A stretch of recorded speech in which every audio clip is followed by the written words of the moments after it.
VOD বাংলার নিয়মিত আয়োজন ভিওডির রাজকথনে আপনাদেরকে স্বাগত জানাচ্ছি। আমি মিনহাজুল ইসলাম।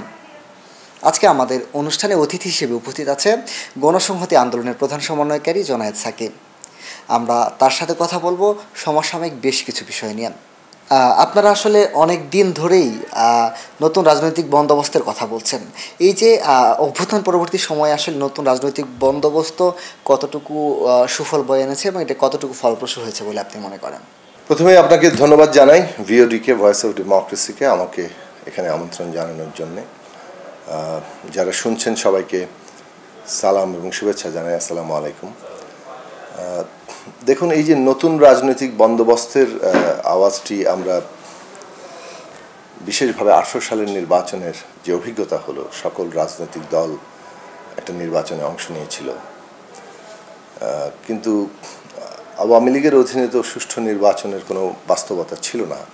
তা সত্ত্বেও সেটাকে আদৌ কোনো আর সম্ভাবনার শেষ আছে কি না সেইটাই অনেকটা বাস্তবে প্রমাণিত হলো যখন সব দলের অংশগ্রহণে পরও একটা মধ্যরাতের ভোট ডাকাতির নির্বাচন তারা করলো। এটার মধ্যে দিয়ে প্রমাণিত হয়ে গেল যে বাংলাদেশের বিদ্যমান ব্যবস্থার মধ্যে আর একটি নির্বাচন সুষ্ঠুভাবে হবে না। অন্যান্য কোনো অধিকার, মানুষের যে ন্যূনতম ন্যায় বিচারের জায়গা, সুযোগের সমতা কিংবা মর্যাদা, সেগুলো সব তো নাই হয়ে গিয়েছিল।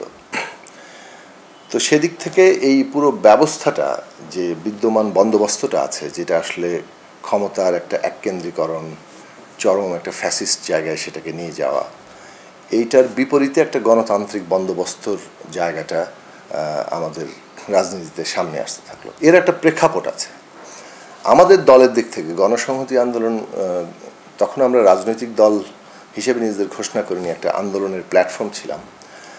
বিশেষভাবে আমরা বলবো, শুরু থেকে আমরা একটা কথা বলেছি যে আমরা জনগণের নিজস্ব রাজনৈতিক শক্তি গড়ে তুলতে চাই, যারা জনগণের স্বার্থটাকে দেখবে। সেটার আলোকে আমরা বাংলাদেশের জনগণের যতগুলো সংগ্রাম হয়েছে, আমাদের সামর্থ্য অনুযায়ী, সাধ্য অনুযায়ী আমরা সেই সব আন্দোলনগুলোতে অংশ নিয়েছি, কোনো কোনো জায়গায় নেতৃত্ব সংগঠকের ভূমিকা পালন করেছি। যখন 2007-08 সালে আমরা একটা সামরিক সমর্থিত একটা তত্ত্বাবধায়ক সরকারকে আমরা দেখলাম, সেইটার মধ্য দিয়ে যখন 2008 সালে নির্বাচন হচ্ছিল, আমরা স্পষ্টতই বাংলাদেশের রাজনীতির শিফট দেখেছি।